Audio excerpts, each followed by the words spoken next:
પહેલા પુરાવા આપો, પછી જ ગેરકાયદે પ્રવાસીઓને પાછા લઈશું. અમેરિકાને ભારતની ચોખ્ખી વાત. ભારત અમેરિકામાં ગેરકાયદે રહેતા ભારતીયોને પાછા લાવી શકે છે. આ વાત વિદેશ મંત્રાલય દ્વારા કહેવામાં આવી છે. જો કે વિદેશ મંત્રાલયે સ્પષ્ટતા કરી છે કે ભારત અમેરિકામાં ગેરકાયદે રીતે રહેતા ભારતીયોને પાછા લેવા માટે તૈયાર છે, જો તેમની રાષ્ટ્રીયતા ચકાસવામાં આવે. આ સાથે તે ગેરકાયદે ઇમિગ્રેશનનો વિરોધ કરે છે. વિદેશ મંત્રાલયના પ્રવક્તા રણધીર જયસ્વાલને અમેરિકામાં ગેરકાયદેસર રીતે રહેતા લોકોને દેશ નિકાલ કરવા અંગે જણાવ્યું હતું કે અમે એવા ભારતીય નાગરિકોને પાછા લાવીશું જેઓ નિર્ધારિત સમયગાળા કરતાં વધુ સમય માટે અને યોગ્ય દસ્તાવેજો વિના અમેરિકા સહિત ક્યાંય પણ રહી રહ્યા છે, પરંતુ શરત એ છે કે તેમની રાષ્ટ્રીયતા ચકાસતા જરૂરી દસ્તાવેજો અમારી સાથે શેર કરવા જોઈએ. રણધીર જયસ્વાલે જણાવ્યું હતું કે ભારત અમેરિકા સંબંધો ખૂબ જ મજબૂત છે.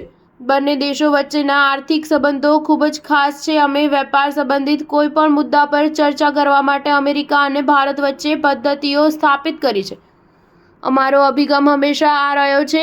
બંને દેશોના હિતોને ધ્યાનમાં રાખીને રચનાત્મક રીતે મુદ્દાઓનું નિરાકરણ લાવવાનો ઉદ્દેશ્ય છે. અમે અમેરિકી વહીવટીતંત્ર સાથે સંપર્કમાં છીએ. US department of homeland security દ્વારા ભારતમાંથી લગભગ 18,000 ગેરકાયદે ઇમિગ્રન્ટ્સની ઓળખ કરવામાં આવી હોવાના અહેવાલો અંગે રણધીર જયસ્વાલે જણાવ્યું હતું કે ભારત ગેરકાયદે ઇમિગ્રેશનનો વિરોધ કરે છે કારણ કે તેનાથી થતા વિવિધ પ્રકારના સંગઠિત ગુનાઓ.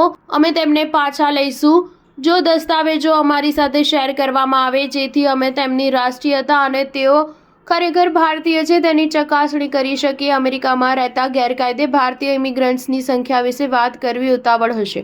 સ્ટાર ન્યૂઝ 7 હંમેશા સચ્ચાઈની સાથે.